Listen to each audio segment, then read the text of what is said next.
Creativity.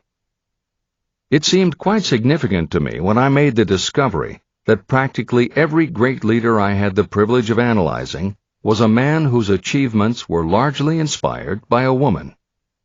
In most instances, the woman was a wife, of whom the public had heard little or nothing. In a few of the cases I studied, the source of inspiration was the other woman. The pages of history are filled with the records of great men whose achievements may be traced directly to the influence of women who aroused the creative faculties of their minds. Napoleon Bonaparte was one of these. When inspired by his first wife, Josephine, he was irresistible and invincible. When his better judgment or reasoning faculty prompted him to put Josephine aside, he began to decline. His defeat and exile to St. Helena were not far distant. Abraham Lincoln was a notable example of a great leader who achieved his greatness through the discovery and use of his faculty of creative imagination. It is noted in practically every book written about Lincoln that he discovered and began to use this faculty as the result of the love that he experienced when he met Anne Rutledge. This is more than an interesting historical fact.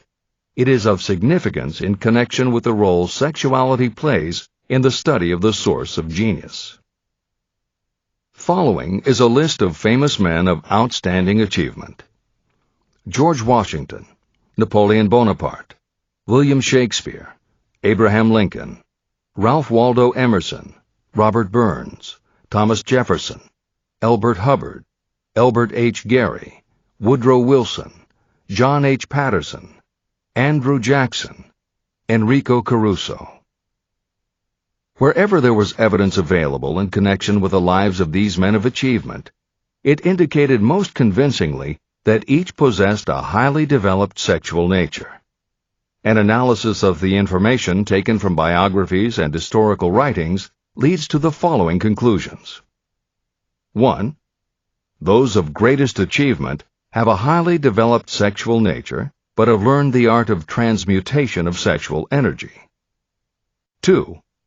Those who have accumulated great fortunes and achieved outstanding recognition in literature, art, industry, architecture, and the professions were motivated by the influence of a mate or lover. When driven by these emotions, people become gifted with a superpower for action. If you understand this, you will also understand that sexual transmutation contains the secret of creative ability. Editor's comments. As noted previously, although Hill's analysis focused on men, today there is a wide range of biographies about women who have succeeded in every aspect of life, including business, politics, religion, sports, entertainment, and the arts. Bearing in mind that biographical information is always subjective, the reader can now find ample material from which to draw a conclusion as to whether Hill's theory about sexuality as a motivating force is equally evident in women. Napoleon Hill had to do an in-depth analysis of biographies in searching for indications that the subject's sexuality had a correlation to their success. Today, we just turn on the television, and we're inundated with intimate details about both men and women suggesting that the best and the brightest are apparently also the sexiest.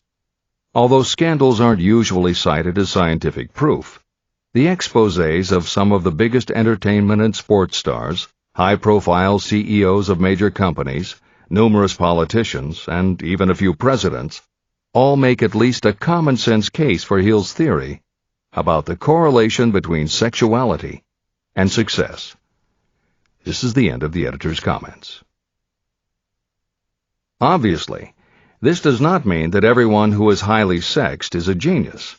People attain the status of a genius only when and if they stimulate their minds so that they can draw upon the forces available through the creative faculty of the imagination.